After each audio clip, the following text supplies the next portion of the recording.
Hi, this is Judith Briles, and I am so thrilled that you're with us on the air with fabulous Terry Brock and the amazing, awesome Gina Carr, because this is what we're talking about, their new book, Klout Matters, and even more exciting, Terry and Gina are coming to Denver, Colorado, November 16th, just a couple of weeks away, and we are going to be doing a deep dive into the belly button session on Klout Matters, why it matters, how to increase yours, what this thing called influencing is all about, what the heck is cred, and how can you become a stellar author in the social media so you get people to come, stand up, cheer, buy your book, and guess what?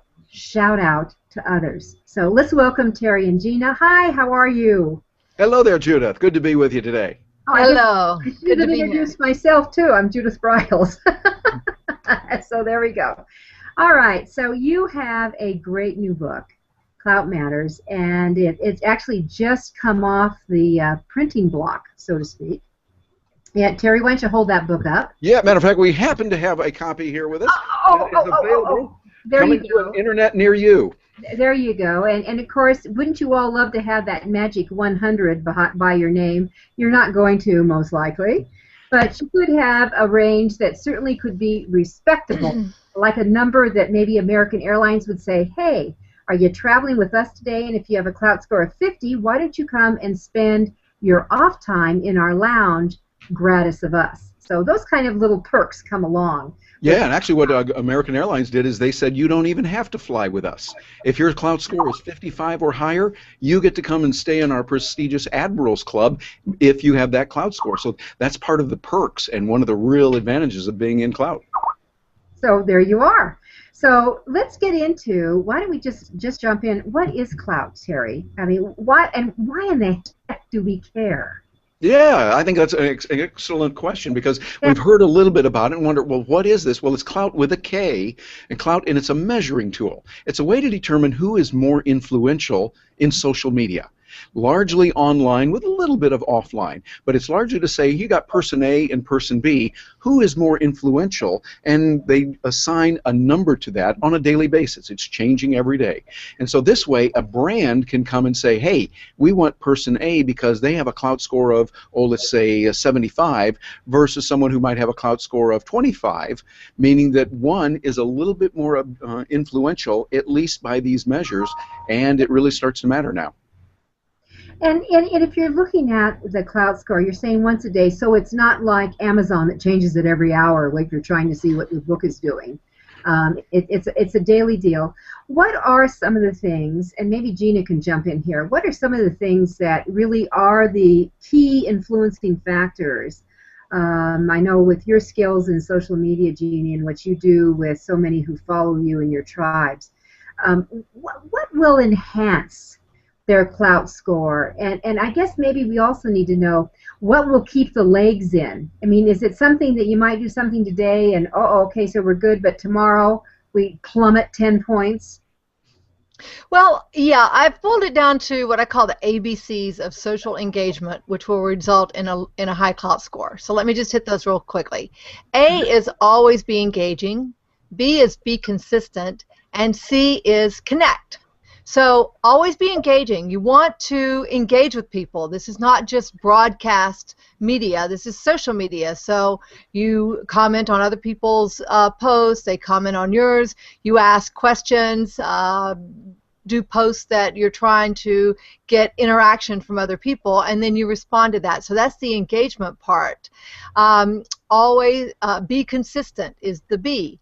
And so posting regularly, a little bit every day, is better than a lot every few days. Or, you know, a lot of people don't only post every, a couple weeks or so. That's very inconsistent, and that's not going to result in good Klout score.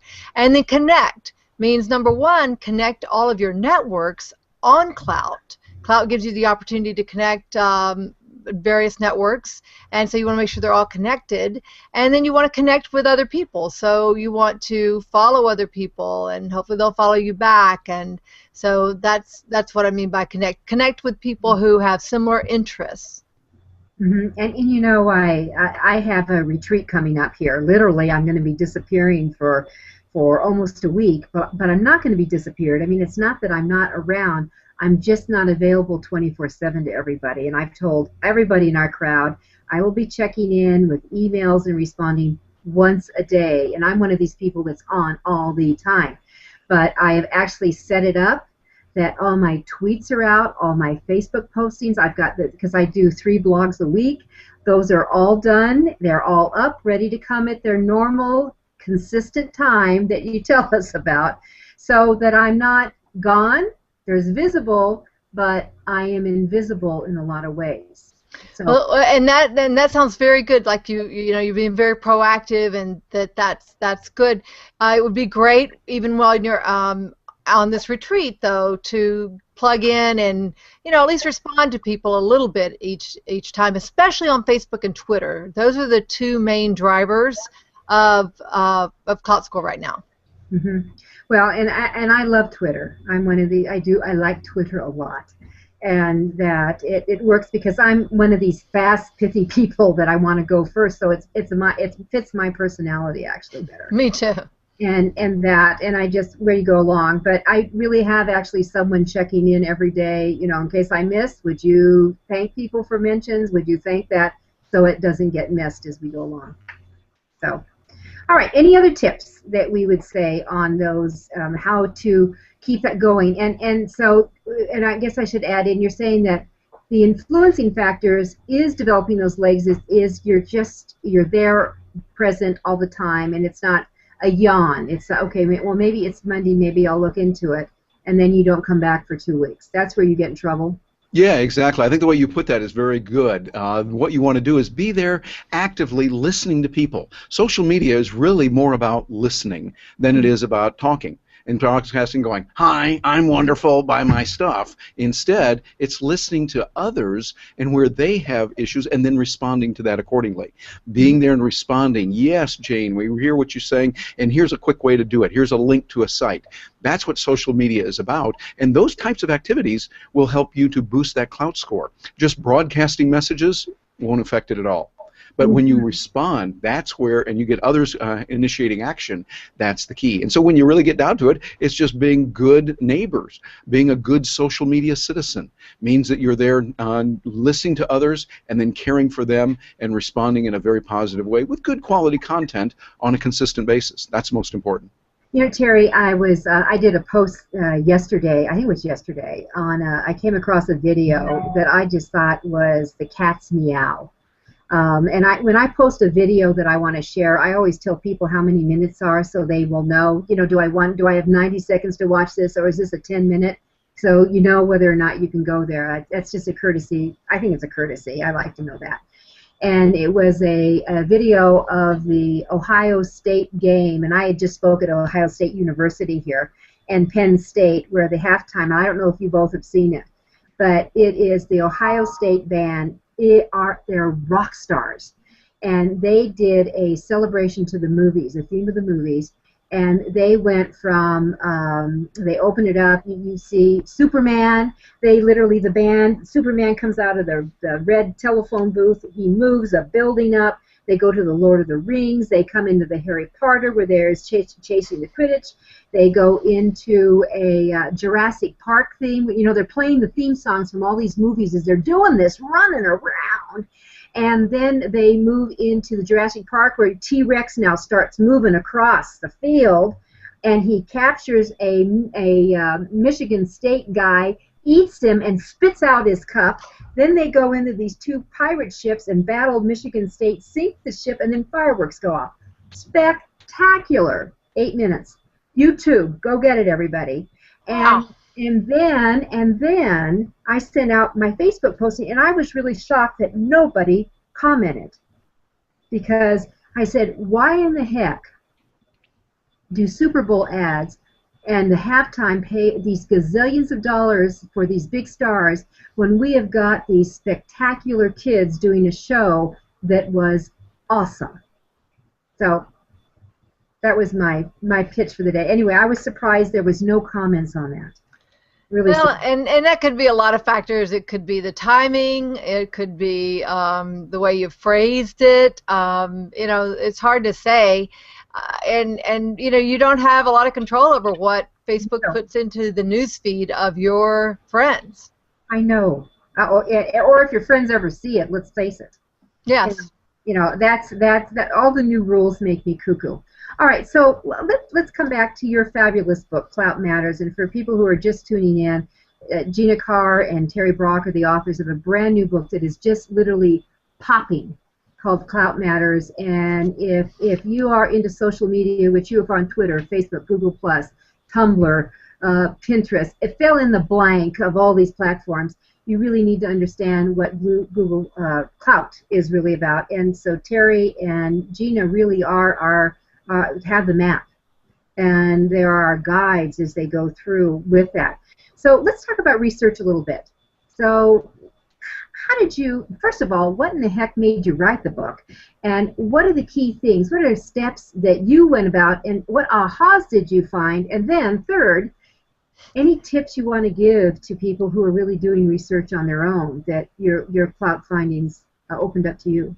Well, it was a very special way and way unexpected that we got into it because, Judith, as you know, I love independently published books. I've done that myself, and I feel not only do I like it, but the majority of the market I see moving that direction and doing a lot of things. But Gina had some interesting ideas and tried something that authors would be interested in. Gina, share with them how the whole thing kind of came about and what you did.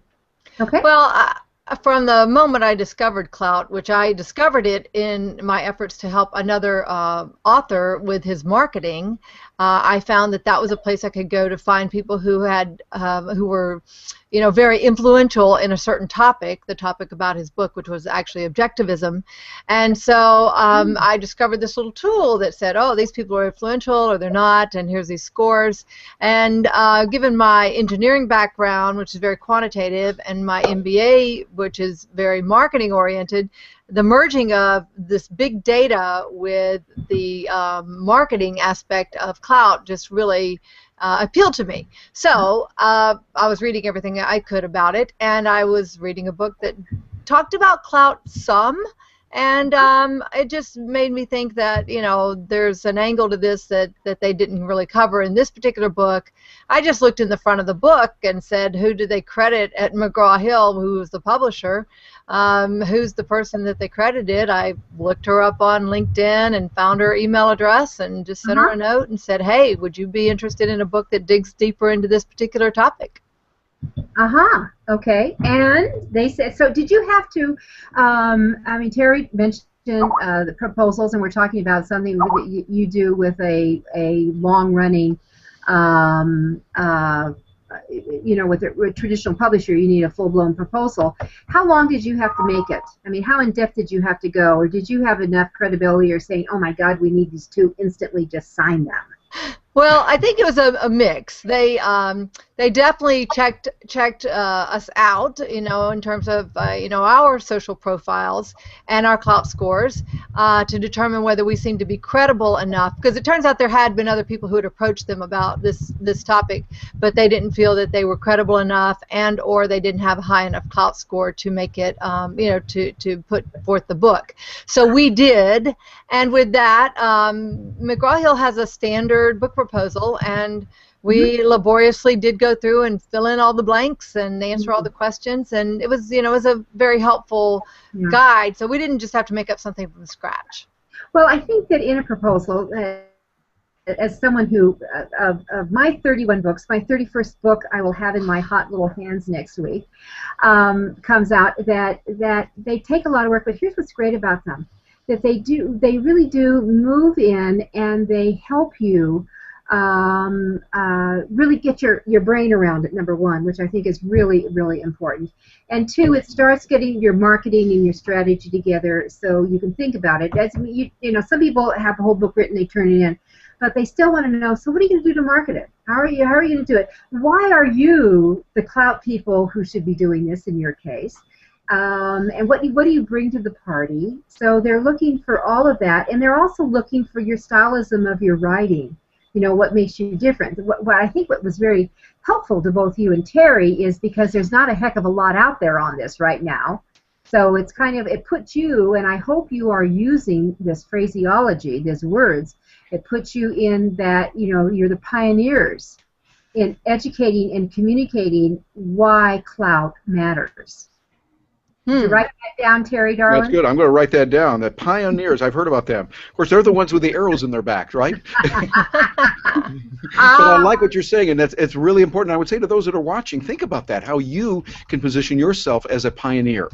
Find the area and then do the research on that and become credible so that people who have authority and want to buy and think, okay, we really want something serious, be the pioneer. Don't just be the 450 millionth person who's writing about be positive or something like that.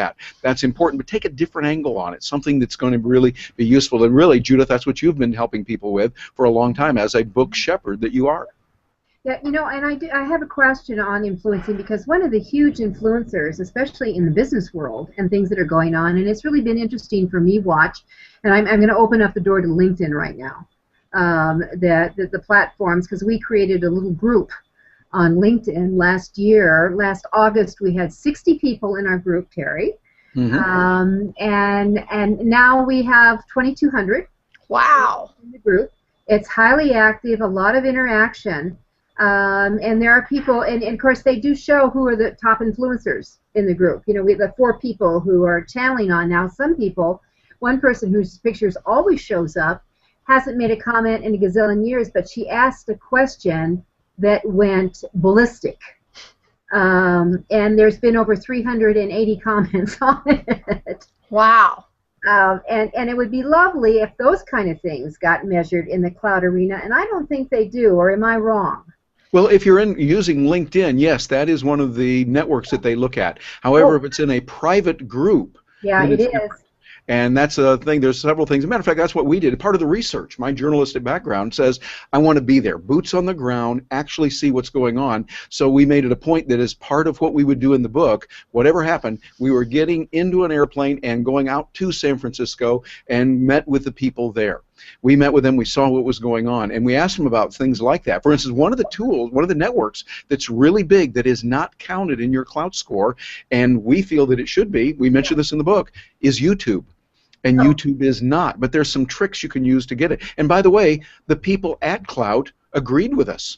They said they want to include it. They want to do it. They can't get access to the API that's available there. I got a feeling someday they will, but they can't. But the thing is, what you were mentioning about LinkedIn, Judith, you're right. It's incredibly powerful. We got names of the people we were going to interview before we went out to Klout. We looked them up and understood their background, where they went to school, their specialty, things they're interested in, and that's just part of doing the research that I think every author needs to do. When you're writing about something, sometimes it is a good idea to physically go to a place, physically talk with people, but whatever it is, prepare for research. And I think that separates people who are going to be successful and really professional in writing versus the people that are just sitting down doing a dump of, here's what happened to me, and all they do is talk about me, me, me, me, me, I do this, I do that. Look at people that say, here's the research we've done. And this is what the market is saying as primary research. Very important. So what I hear you really saying very clearly though is that, okay, so if most of your action was in a group, because I'm very active in a couple of groups, and of course as a creator and moderator, I'm up to my eyeballs in the Author U group, which I hope all our viewers get themselves over and join if you want to know about books and publishing and authoring. And I will look forward to clicking the button saying approved. With that, but I would encourage you. I mean, you to keep goosing, since Klout seem to have their ear, both of you, is that they need to some way figure out, you know, what's going on within the private groups. I don't know. There's got to be some stealth way they can figure that out. Well, they actually are measuring it, definitely, and it counts more on Facebook and the Facebook groups, even the private groups. So, but it still doesn't count much, and LinkedIn still doesn't count for a lot of your Klout score, and LinkedIn group activity does not count very much either. It counts a little bit, but just not very much. So, and that has to do with the size and the size of the network, the activity in the network, how much interaction goes on, and the fact is that LinkedIn, relative to Facebook and Twitter, is just not as active, not as social of a group. So it's hard for the influence to show up there. So would that mean, Gina, let me just add on to that, if you create a group, because one of the strategies I like to tell authors, and I would like to have, and we'll talk about you coming to Denver, because I know we're coming up to our close here with my schedule, goofy schedule today, but that would it be that if you create a group, and would you get more clout if you're the creator, moderator, or what? It doesn't matter if you're the creator or the moderator. It just matters how interactive you are. Oh, and I win. Yes, and Facebook groups will do better for Klout Score than LinkedIn groups. LinkedIn groups certainly have their place, and I agree with you that it's very important for an author to create their own virtual online clubhouse, is what I call it. Yes. So either a Facebook group or a LinkedIn group, or now even a Google Plus community is a great way to do that. But you're just going to get more clout juice in Facebook. Yeah, I love the word juice. It's such a fabulous juice. And I know, obviously I'm not a Facebook devotee. I'm more of the LinkedIn group, because I personally found Facebook was sucking so much time, and then they kept changing the rules every couple of weeks. It just wasn't worth it to me, the way I operate. I think everyone has to figure out how they operate. But let's quickly, how are you using Klout, and what are you doing within social media? Because I tell people, social media, people who resist social media, and by the way, I was one of them, confess, I was one of those, because, I work 14 hours a day. Do I need more stuff? The reality is, it replaces a lot of things. It substitutes in. It actually makes your life easier. It also complicates it. I get that. But social media is the town hall for book marketing. And authors need to so those who are resisting, get over it now. Agreed. So, that's where people hang out. Judith, I often like to use an example. So if we lived back in, say, the 1720s and we were doing business, you want to go where customers are. People that are going to buy from you, you need to go there. Well, today we have our customers, people that are buying books, are out there on social media. I love LinkedIn. And for business, it's very serious. You don't see a lot of cat pictures and dog pictures on LinkedIn. I mean, that's not the place for it. Facebook, you get it all the time. And so it's a different thing. It's like you don't do what you would do at business in the business office on a Tuesday morning that you would in your church or synagogue. It's a little different situation. And so we look at the different platforms. They serve different needs. But being there with LinkedIn and, again, contributing and giving value on all of those platforms is good. We found a good way to do it. Like you hit a very good point. People are busy and they go, I don't have time for all this. That's true. But develop a checklist to know that, okay, you need to be over here and devote a little bit of time to it. One of our friends, matter of fact, one of the endorsers in our book, talked to us about how he has worked with social media. He started with Twitter, knowing nothing with it.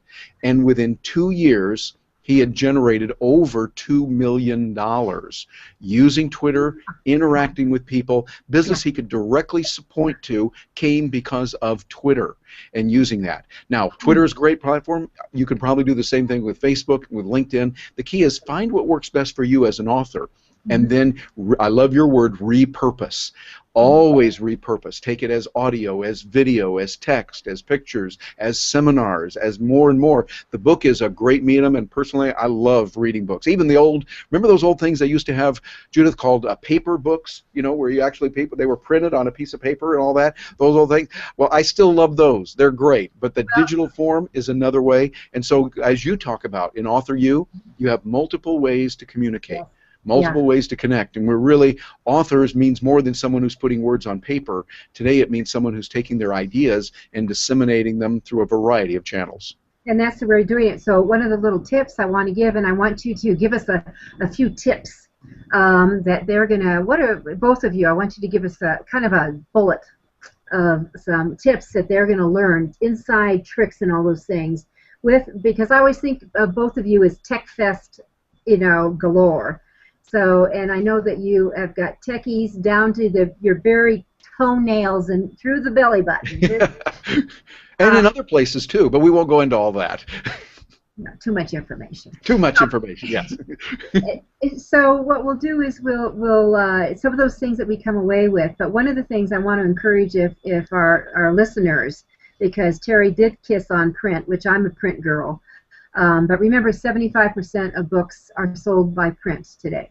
Here's an interesting stat. I just spent 2 solid days at a digital conference last week, Terry and Gina. 60% of books that are downloaded, ebooks, are not opened. Wow. Oh my God. And that recent national survey of students, college students, would you prefer to have ebooks because they're all pushing ebooks versus print books? Overwhelmingly. Guess where? Print.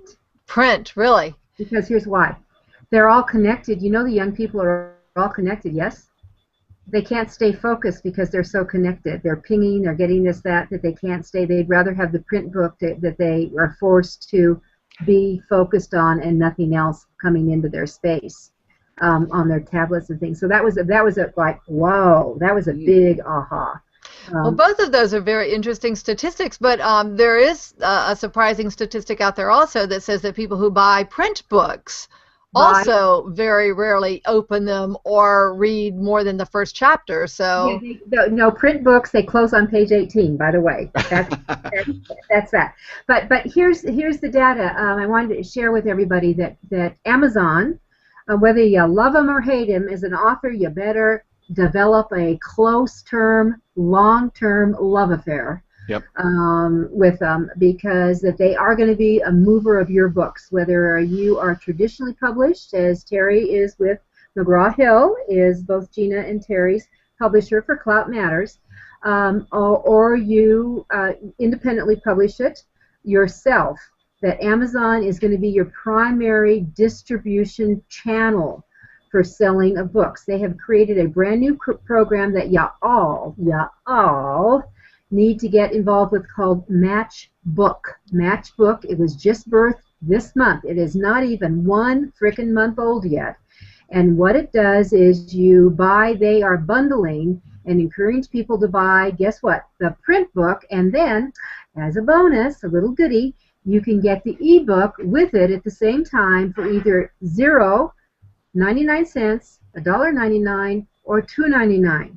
So it's a bundle package. And here there was a huge brouhaha that came up just 2 weeks ago out of UK, which we called Kobogate, where someone put the wrong title in the children's section and it said Daddy Daddy, but it wasn't that kind of daddy. And they eradicated all the ebooks. They pulled every ebook that sounded like erotica. They pulled them off their e-servers. 7,700 books went bang. And when people, and they so you couldn't buy it anymore. And then Amazon started going.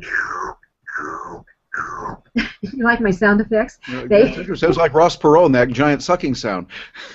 Well, it was a sucking sound because guess what? They removed them from your e-readers because they have the option to do that. And here's what most people don't understand. And here's my tip for you, and then I want to get it to Gina and Terry for some Klout tips, is that what most people who buy ebooks don't realize, you are really renting them. You don't own them. Dear viewer, you don't own them. You're renting them. Your pitch as an author would be, if you really want to own my books, you need to have the print version. I'm in this special program with Amazon. You can also have it for your e-reader as well. And you can have it rented because for some reason it can disappear. So that's my tip of the day. Please, your turn. What are some of the things that our people who are listening and viewing can really get to move their Klout score and their influence better and get it? What are some of the tips and tricks that you're going to reveal, the how-tos, when you're in Denver, Colorado on November 16th all day? It's a Saturday. It's a great time to be in Denver all day. And what will they be doing and taking away? And I want to tell our viewers that you can participate. And you know what? As a viewer, here's going to be your deal. You send me a little email, Judith@briles.com, and say, I saw this.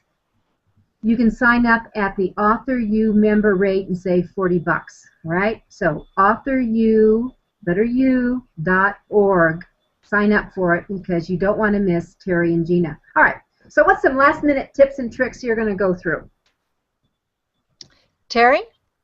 Well, there's a lot of them out there that we talk about in the book. Let me give a couple that are really important. Engaging is the most important. Engaging with people in a meaningful way with relevant content that they're talking about. Things that are very interesting to them. Look at current events. Look at things that are happening right now. And as you see news items or you see current events that are relevant to your market, to your community, talk about that. Make sure that you are relevant. And then be consistent. Doing it once a year is not going to do it. Once a month is not going to do it. And even a tweet once a day is not going to make you very popular on Twitter. You want to put those out on a regular basis. Twitter is like a river going by. It's a stream. What happened 15 minutes ago is quickly forgotten. So putting it out in a regular way, like we would do in radio. I remember my days in radio that we would send out an ad. You wouldn't run one ad or one time. Instead, you do a run of schedule. You would do a systematic way of reaching people depending on the way you want to do it. So have it that way. And here's another hot tip. Use pictures. Pictures help a lot, even more than video. As much as I love video and use them a lot, we find that pictures that are relevant of people who are well known in a community can help boost your Klout score as well as people see that and respond to it and make favorable actions. But we'll talk about a lot more of that on Saturday, that 16th of November in Denver, and we are eagerly looking forward to being with you for that, Judith. I know it's going to be fabulous. So everyone, go to AuthorU.org, click on the events tab, sign up, come. It'll be at the DoubleTree Hotel Southeast, so that's going to be in Aurora. And why Aurora? Because we get better rates, the food is great, the staff loves us. What better way to spend a great day with two influencers that will make a difference in your authoring and book life? And even if you don't have a book, although we're going to be talking about a lot of publishing related things to move that, the information that they have is so powerful. I don't care if you're selling gadgets and widgets. If you're doing this, you need to understand what's going on in social media and what Klout will do to move you not just above the crowd, literally at the head of the class. How's that Great. for And I think starting? Gina had some comments also. She Yeah, I had some tips I wanted to share that we're going to go into it. I'm so glad that we have a long format at your event on the 16th, that we've got the whole day, because normally, we go in and we speak and we have such a short period of time, it's just hard to, tell the real tips and tricks that we do, but for your audience, I do some things that are different on Facebook than other people do, and it's little things, very little nuances, like, tagging people and how I phrase a question and the frequency with which I post, those sorts of things that we'll be able to go into. Twitter, tweet chats are really powerful for your Klout score and for building your influence and your Twitter following, but there are certain things that I do in a tweet chat that that help my score. It's not just going to a tweet chat, but it's how I post, how frequently I post, what I post, and I'm going to share those things. And then one thing that we'll be able to spend a little bit of time on, because your audience will absolutely love this, is how to make your blog posts more tweetable that will help your books, as well as when you're doing your book launch, how to set a customized page, and I've set this up for us as well as several of my clients, how to set up a customized page with pre-done tweets, pre-done Facebook posts, pre-done emails, all of those things that they're going to need that are absolutely critical to launching a book today. Oh, and those are critical. I mean, if I didn't have the ability to set them up as I shared earlier, I would really be in deep doo-doo with the way my schedule is. All right, so everyone, again, come along, join them, and here's the bonus. You're going to get a copy of their book as part of your registration. So Klout Matters, and of course they will personalize every one of them and guarantee results, right? Be happy to. Oh, perfect. All right, so this is Judith Briles. I'm the Chief Visionary Officer for AuthorU, and we look forward to having more with Terry and Gina in further Hangouts on Air. Thanks. Thank Thank you. you.